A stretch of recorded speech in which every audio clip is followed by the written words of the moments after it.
Good morning. তোমরা সবাই কেমন আছো? আশা করি সবাই ভালো আছো, সুস্থ আছো, আর আমরাও খুব ভালো আছি। আজ দিনটা হলো বৃহস্পতিবার। মিঠিকে স্কুলে দিয়ে এসে তারপর ভিডিওটা শুরু করলাম। যাই হোক, তা মিঠি এখন স্কুল চলে গেছে, আর এদিকে গুনগুনও এখন কলেজ বেরিয়ে গেছে। এখন ঘরে যাবতীয় কাজ সেগুলো এখন সারবো। বাসি কাজকর্ম সব কিছু সেরেই গেছিলাম। তা যাই হোক, শুভ্রজিৎ ঘুমাচ্ছে, কিছুক্ষণ পর ওকে ডাকবো, ও তো আবার যাবে মিঠিকে আনতে। তা চলো আজ রান্নায় কি করব সেটা তোমাদের দেখাবো। মিঠিকে যখন স্কুলে দিয়ে আসছিলাম তখনই মাছটা কিনে নিয়েছিলাম। তা রান্নায় করব হলো গিয়ে এই যে মোরলা মাছগুলো, আর করব হলো গিয়ে লোটে মাছ। একটুখানি লোটে মাছ পেয়েছি, ওনার কাছে সব লোটে মাছটাই শেষ হয়ে গেছিলো, আর একটুখানি পড়েছিল। লোটে মাছটা যা ছোট, কতটুকু হবে তা জানি না। তা যাই হোক, চুনো মাছগুলো অনেক দিন পর দেখলাম, তাই একটু মানে নিলাম। আর এই যে চুনো মাছ নিয়ে এসে ছাড়াতে গিয়ে এত সময় লাগলো কি বলবো। ওই দাদা বলল, তোমাকে তো এমনিও দাঁড়াতে হবে, অমনিও দাঁড়াতে হবে, একটা কাজ করো তুমি গিয়ে ছাড়িয়ে নিও। তাই নিজেই ছাড়িয়ে নিলাম।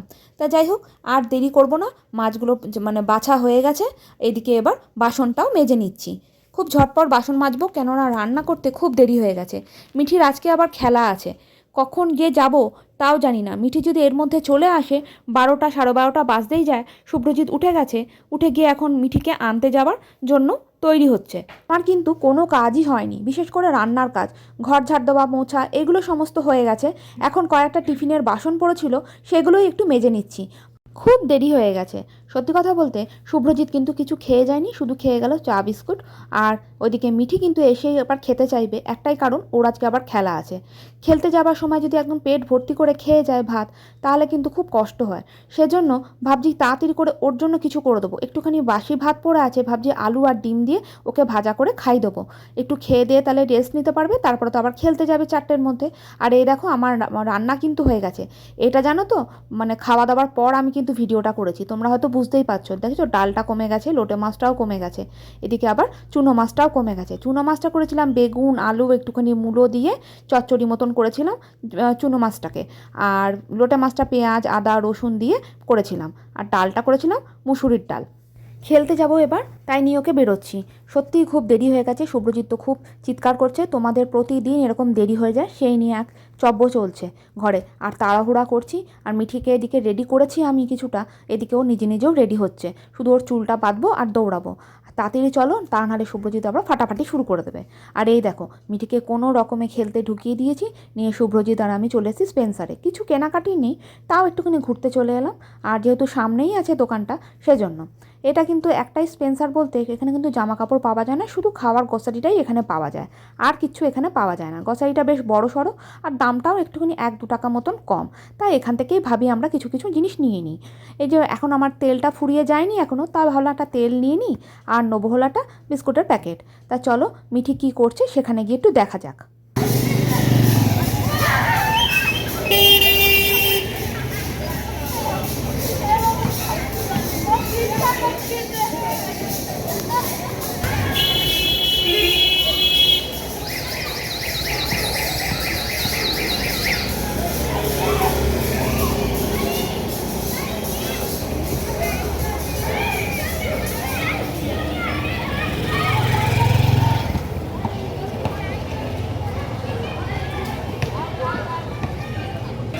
আমার মেয়ে পেয়েছে বল, আমার মেয়ে পেয়েছে বল।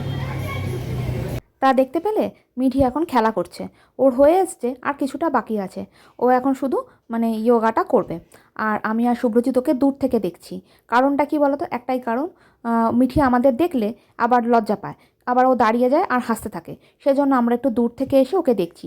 আমি প্রথমে সামনে থেকে দেখছিলাম, দেখলাম যে না, আমাদের দিকে তাকিয়ে আছে আর হাসছে। সেজন্য আবার পিছিয়ে গেলাম আমি। শুভ্রজিৎ বললো, এদিকটাতে চলে এসো।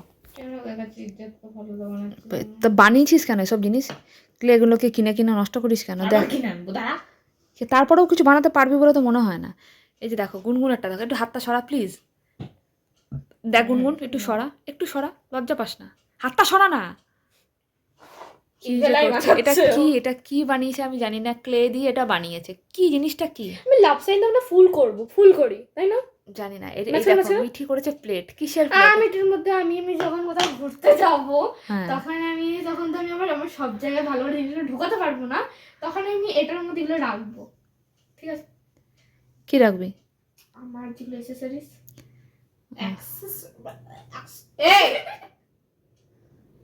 যা বানিয়েছিস বানিয়েছিস লোকের সামনে দেখাতেও, যাই হোক কি করব, কি যে বানাচ্ছিস। ইভেলাইজ এটা দেখো কি করেছে, জানি না এটা কি হতে এটা চলেছে। বাবার গিফট। ওটা বলা দরকার নেই। না না বল বল না না না বল। না, ওটা বলা দরকার নেই, বলা দরকার ওটা গিফট একজনকে দেবে, কাকে দেবে সেটা সিক্রেট। বাবা না বল না বল না বল না, লোকে আবার ভুলভাল ভাবে, বল কাকে দিবি। না, লোক ভুলভাল ভাবুক। না না ভাবালে চলবে না, এটা দেবে ওর বাবাকে। এটা বলিস না। কেন, তোর বাবা দেখে নেবে। ওর বাবা দেখে নিয়ে বাবা ঝাঁপ মেরে না দেয় চারতলা থেকে, যে এটা আমার মেয়ে কি দিল। আর মিঠি তুই কাকে দিবি। এটা আমারই। যাই হোক করুক ওরা। তা যাই হোক ক্যামেরার সামনে চলে এলাম, আর খুব ঘুম পাচ্ছে। মিঠি আর গুনগুন দুজন দু ঘরে, মিঠি চলে গেছে রাগ করে ওই ঘরে, আর এদিকে গুনগুন এখানে বসে আছে। গুনগুন ওখানে বসে আছে, দু বোনের ঝগড়া হয়েছে। তা যাই হোক, তোমাদের যদি ভিডিওটা ভালো লেগে থাকে একটা like comment share and subscribe করে দিও, আর ভালো লাগলে একটা কমেন্ট করে অবশ্যই জানিও। তাহলে এখনকার জন্য এখানেই শেষ করছি। তোমরা সবাই ভালো থেকো, সুস্থ থেকো, সাবধানে থেকো, আর সকলকে ভালো রেখো। এখনকার জন্য টাটা, গুড নাইট।